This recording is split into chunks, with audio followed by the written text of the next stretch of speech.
What's up, everybody? Episode 4 of Peep Game TV. Thought I forgot about you. I didn't. We just took a little break. This week we're back, joined by a special guest. Today we have Cassandra Jones Ingram, who is the first African American female police officer in the Syracuse area. Thank you for joining me. Thank you. So today we're going to get into her background, what she does in the community, what inspired her to become a police officer, and then we're going to get her thoughts on the recent events that's been going on in America, race relations, from a police perspective. So let's get started. You're from Syracuse, correct? Born and raised, yes. Born and raised in Syracuse. What school did you go to? I went to high school. I graduated from Nottingham High School. Okay. And I went to various middle schools, a couple middle schools, Grant Junior High and Roosevelt Junior High. Okay. So what inspired you to become a police officer? Was there a certain event, or did you always, from the jump, want to get involved with law enforcement? Never wanted to be a police officer growing up. What happened was I was in need of a job. Okay.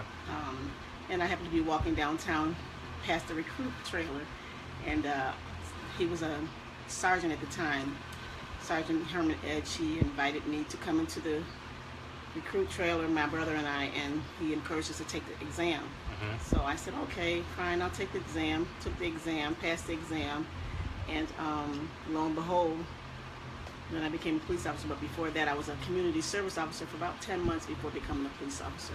Okay. So you've always had a passion for helping others. Yes, I've had that, yes.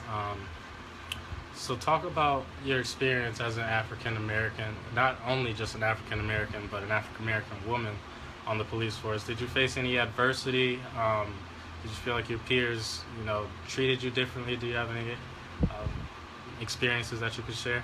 Well, you could actually feel that not everybody accepted me being there. First of all, I had 2 strikes against me. I was a woman and I was a black female. So, right. They didn't particularly want women on the job, didn't think that women should be on the job. I think I got more of that than anything. So it was like, sometimes some of the officers would try to discourage you by saying things that, were out of the ordinary, or, to try to get you to change your mind about taking the job or staying on the job. But it didn't discourage me. I just continued on. Perfect. So let's jump into what's been going on in America recently. Obviously, you've been following the events in Baton Rouge and Minnesota and Dallas, and just recently in France last night there was a massive shooting. From a police perspective, it's hard. It's hard dealing with people that want change.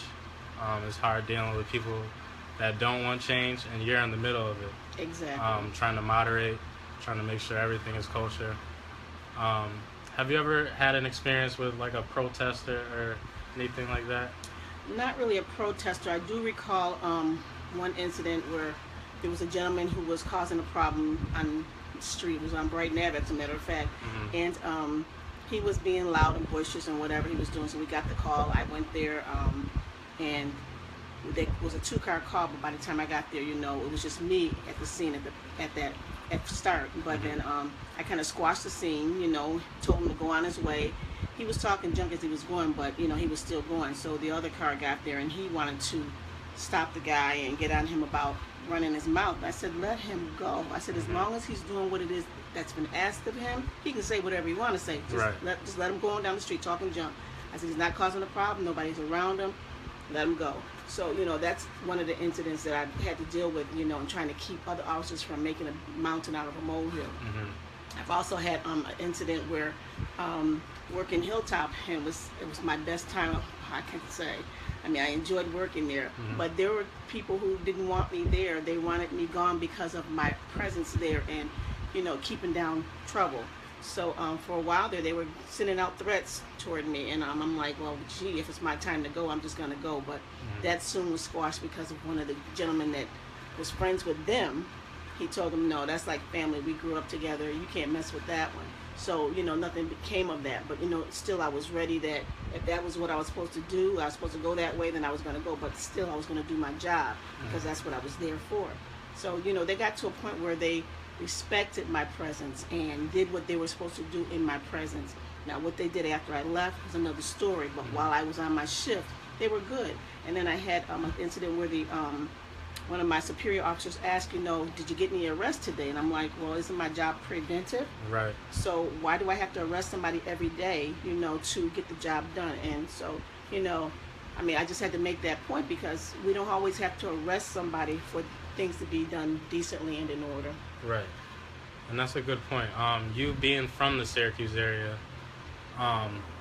you're a familiar face. When you go into these neighborhoods, they know your story. They know that they can relate to you. Mm-hmm. Do you think that's important for police officers to have that? I really do. I think that they need to see more people like us, mm-hmm. In the community, who kind of grew up in the community, who know the people in the community. It does have its advantages.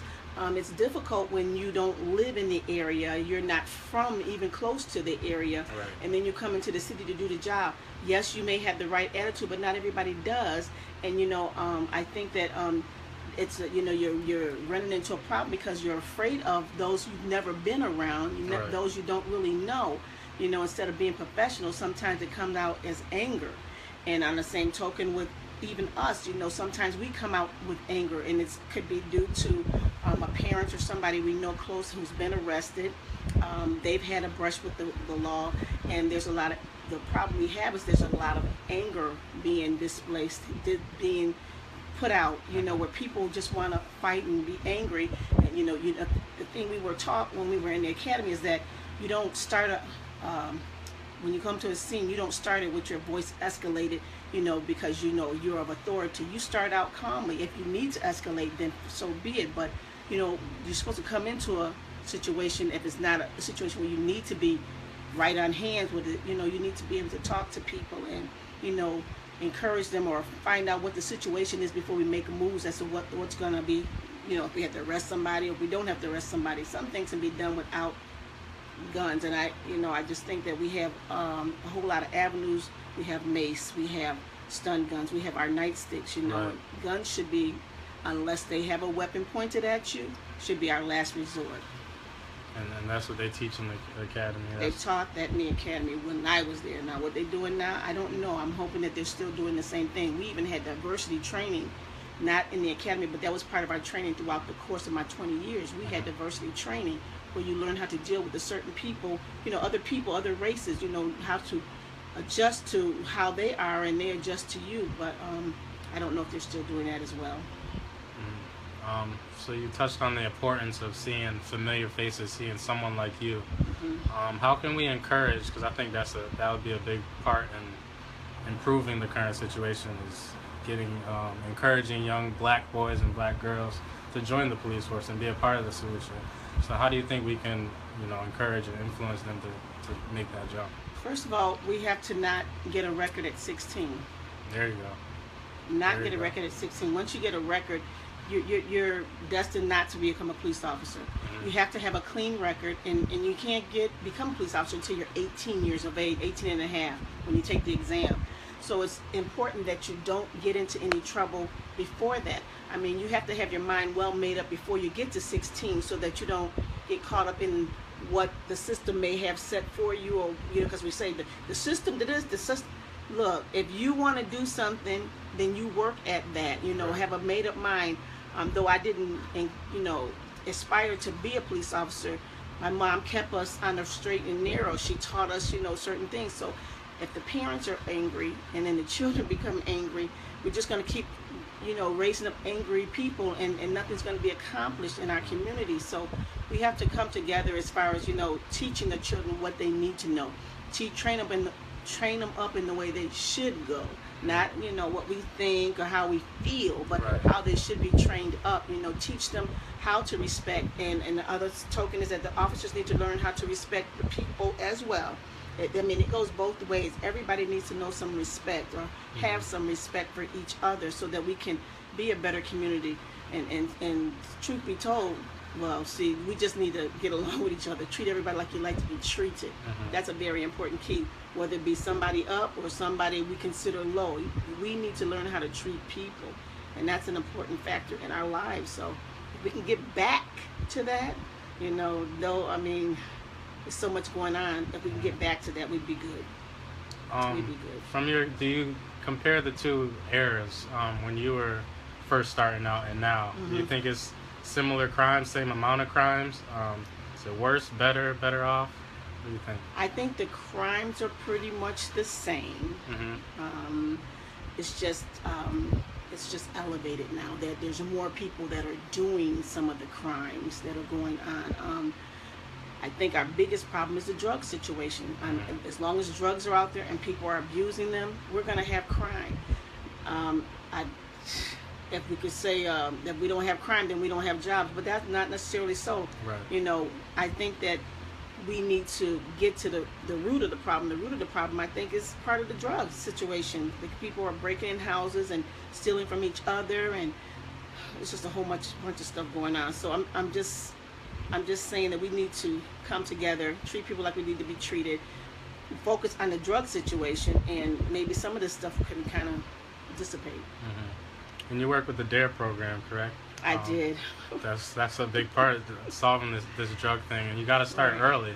Right. Well, it's good when you start early, but some of the kids, I mean, and I have to say, some of the kids that I've had, they, in spite of what I was teaching them, they still went astray. And a lot of that is because I teach them so many hours in a day at school. Right. But they have to go home. Right. And they see stuff at home. And so when they see stuff at home, then what I've said to them is like, well, this is what's going on at home. This is what I know. So how do you help that situation? Unless they make up in their minds that regardless of what I see at home or see in my community around me, regardless of what I see there, I'm going to still hold true to who I am and what it is I desire to be and what I need to do for me. And to encourage young people that with a civil service job, if you become a police officer, you put in 20 years. Well, now it's 25. You put in 25 years, and then you collect a pension. If that's an incentive for some people to stay straight and narrow and get this pension and get the job, and you have to love what you do. Right. You have to love the community. You have to be able to listen to the people sometimes, and just hear the situations out. Yes, the world is crazy, but most of the craziness is due to, again, drugs and the situation of drugs and stuff. But there are not all calls, not all situations in the community are drugs. It's sometimes you can talk to a person to get something taken care of. We have to be able to tell people, even for domestic violence situations, where to go in hopes that they will adhere to what's being said and go there, and get things taken care of. I mean, it's just an angry world we live in. However, somebody has to be not angry. Right. Somebody has to be level-headed. Somebody has to want to keep peace instead of putting fire on it. My husband says he was always told when he was younger, there's two buckets. You have to have one bucket to put the fire out, or there's one bucket that has gasoline to fuel the fire to make it worse. Well, which one are you going to do? You want to put it out, or you want to make it worse? Right. We need to want to put it out, right, instead of making the situations worse. So it's a collective effort. Everyone has to do their part. So true. Everybody has. The police have to do their part, and the citizens have to do their part. You can't make it without. I mean, we all have to have a part to do. It's not saying, well, you wrong. Though some of them two situations I've seen, based on what I saw, no. Based on what I saw, look. So I want to end with there's a protest supposed to go on Monday, a Black Lives Matter protest in Syracuse. From whatever side of the fence you stand on, hopefully regardless, hopefully there's a peaceful event that goes on Monday. What would your advice be to both the protesters and the police officers that will be working and trying to keep peace? And also for the protesters, they want to get their point across. They're not in the wrong. They have the right to peacefully protest. But we all want peace and we want nothing to happen. So what would your advice be to My both advice sides? would be to, for those who are still angry, pray before you go out there. If your agenda is to get your points over and for peace to be go forth, then don't go there angry. Go Right. there with an open mind. Everybody has to have an open mind to hear what's going on, to hear what they're saying, even if they're not saying what you want to hear. Right. Just don't react. The important thing is how you react to the situation. If you react with a civil mind, okay, fine. There's another way. We're going to have to work something out. If it doesn't work out there, we're going to have to figure out something that can be done so that the people can come together, because this violence is not getting any better, and we need to put it to we need to squinch this fire out. We need to put this thing out, but we're going to have to come with a civil mind, open mind. The police need to hear, the citizens need to hear, and we need to come together. No anger and no fear, because that's what I see. I see that the people, our citizens, are angry, and the police are scared. So that's why a lot of stuff is going on, because you go into the situation afraid. You know, we're gonna have to come together. We're gonna have to come together, some kind of way. I'm optimistic. I Yes. think we will, but it's definitely a collective effort. Everyone has to do their part, Yes. and it starts with respect. Respect the person next to you. No one's better than anyone. No one's below anyone. That's right. It starts with respect and equality. Ms. Jones Ingram, thank you for joining me. You're welcome, Aarick. That's a wrap for Peep Game TV.